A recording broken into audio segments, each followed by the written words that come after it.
it has been over a year now,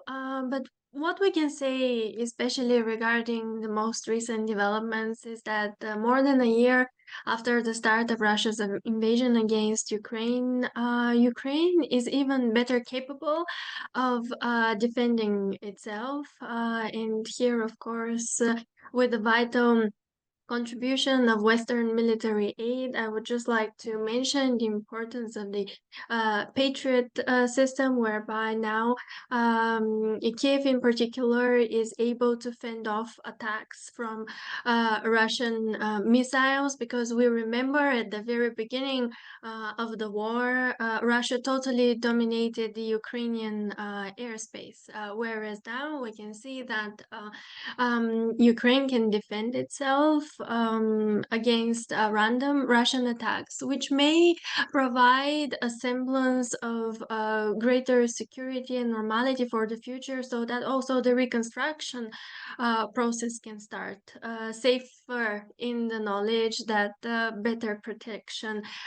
can be ensured. Also, another piece of good news coming out of the recently held G7 summit is the agreed provision of F-16 fighter jets to Ukraine, which is another important component in Ukraine's defense of its airspace. So we can say that 1 year on,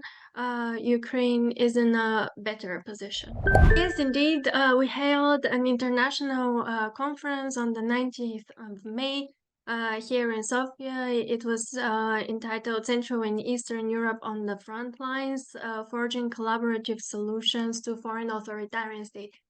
influence, and we brought here to Bulgaria leading international experts from across Europe and America to start a cross-regional dialogue on how to best counter Russian and Chinese influence in Central and Eastern Europe. And first of all, we aimed at exchanging perspectives on the historically inherited and also contemporary challenges of Russian and Chinese influence, particularly disinformation, in the three major sub-regions of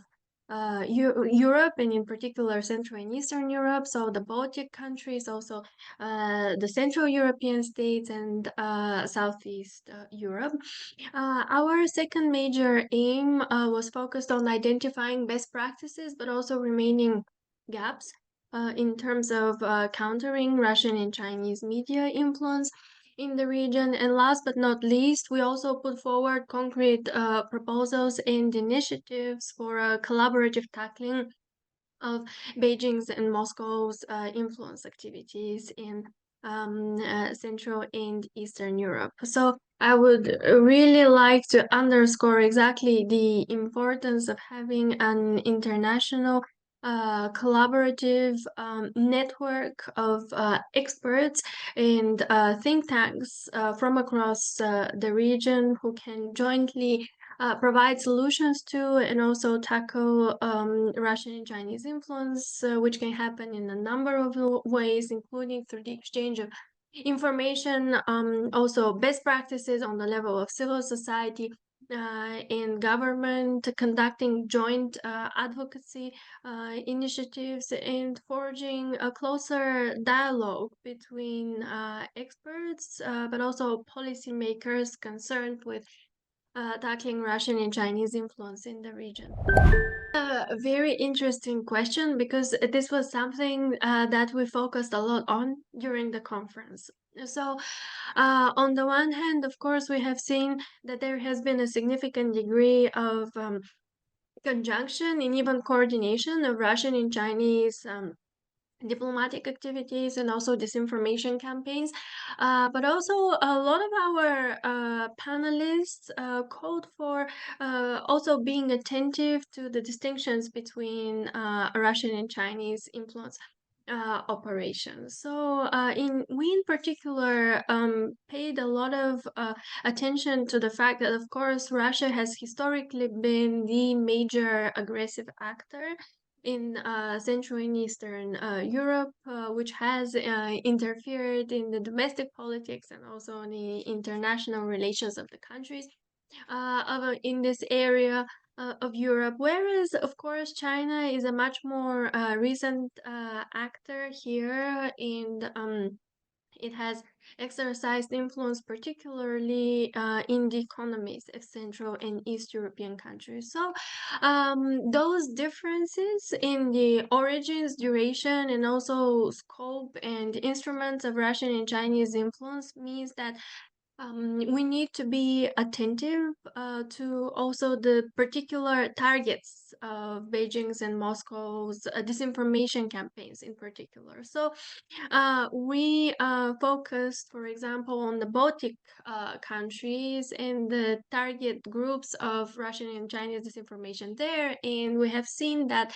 Moscow tends to target the Russian-speaking communities and also the socially and economically vulnerable groups, which is, of course, a trend that applies not only to the Baltics, but also to the rest of Central and Eastern Europe, whereas China tends to target business communities and also academic communities. So it is important to underline that this is part of China's overall strategy of establishing a significant footprint in the academic institutions of Central and Eastern Europe, and also trying to make inroads, of course, in the economies and the business communities. And so I would like to stress here the responses also to Chinese influence, and in particular, and we discussed the Lithuanian example, which is, of course, an example demonstrating to the whole of Europe, but I would say also the world, how a country can deal with the economically coercive practices of Beijing, which followed after 2021 when Lithuania decided to establish a representative office of Taiwan, that is to say, a de facto embassy, which led to China's economic retaliation, blocking bilateral trade, and also imposing secondary sanctions. So here we emphasized the importance of economic partnerships within Euro-Atlantic community, because the United States and Taiwan stepped in and provided important economic support to Lithuania, whereas the European Union also sued China at the WTO for discriminatory trade practices. So, in terms of the responses, it is important to have a strategic collaboration among the like-minded countries in Euro-Atlantic community in order to be able to stave off some of the negative ramifications of China's economic coercion.